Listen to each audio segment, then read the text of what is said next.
Pa što se tiče generalno vanjske politike kada je u pitanju Republika Srbija prema Bosni i Hercegovini, ne možemo da ne primijetimo iz prve faze vladanja Aleksandra Vučića nekih pomirljivih tonova, pokušaja neke saradnje, zajedništva, posjeta predsjedništva BiH, Beogradu, njega Bosni i Hercegovini, da iz te faze to negdje korespondira tamo možda sa 2018.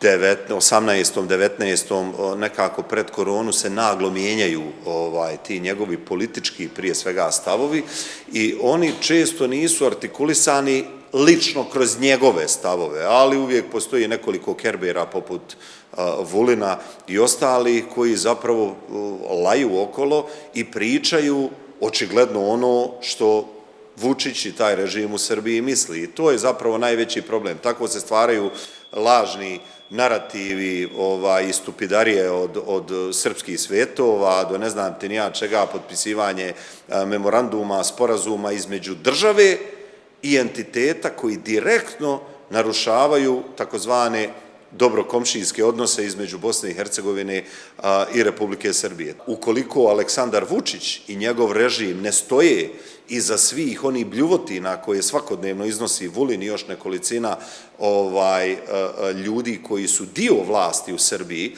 a na koje se nikada Aleksandar Vučić niti niko od viših zvaničnika Srpske napredne stranke nije ogradio i rekao da to nisu stavovi ni Srpske napredne stranke, niti vlade Srbije, odnosno vlasti u Srbiji, onda mi jedino što možemo zaključiti da zapravo postoji na neki način neka vrsta, ja bih rekao, strategije, a to je da se s vremena na vrijeme, zavisno od potreba ne samo Srbije, nego i Rusije i njihovog negativnog malignog utjecaja u cijeloj regiji pa i u Bosni i Hercegovini, serviraju određeni narativi koji objektivno narušavaju ne samo odnose između Bosne i Hercegovine i Srbije, nego narušavaju unutrašnjo političke odnose u samoj državi Bosni i Hercegovini. Tako da, nažalost, Srbija, da zaključim, ima jako negativan utjecaj i jako negativno miješanje u unutrašnje stvari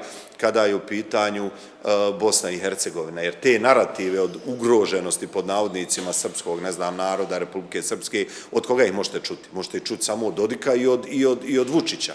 Niko drugi ne spominje niti uopšte tema narušeni bilo kakvi odnosi, niti pokušaj gašenja Republike Srpske ili ugnjetavanja ovog ili onog naroda. Tako da očigledno njima ti narativi služe za prije svega opstanak na vlasti, za homogenizaciju unutar svog biračkog tijela koji im je očigledno potreba i u konačnici za završavanje poslova, biznisa ili kako to već izgleda na Balkanu. Kada podignete nacionalne zastave, obično se u pozadini ozbiljan kriminal neki dešava. Svi mi u regiji trebamo postaviti vrlo jednostavno pitanje. Ima li bilo koja od država u regiji, govorim ovih preostalih zemalja koji nisu se pridružile Evropskoj uniji, znači ima li i jedna država, evo, i Bosna i Hercegovina, i Crna Gora, i Albanija, i Makedonija, i Kosovo, ima li iko problem s nekim drugim osim sa jednim? A svaka od tih država ima problem samo sa jednom. I to ne zato što ih te države hoće, nego zato što Srbija pravi te probleme. I onda znate šta, narodski rečeno, kad vam kažu kad vam kaže 3 čovjeka kažu da si pijan, lezi i valjaj se, ne pita jesam li ili nisam li. Znači, evidentno je ko je zapravo regionalni problem kada je u pitanju svaka od ovih država ponaosob. Ako uzmete, retrospektivno se vratite kroz određene događaje, kada su se dešavali pokušaj destabilizacije političkih i drugih prilika, i u Makedoniji, i na Kosovu, i u Crnoj Gori, i u Bosni i Hercegovini, šta je bio zajednički imenitelj? Rusija i Srbija. Tako da, kod nas u narodu kaže pametno mi je šare dovoljan.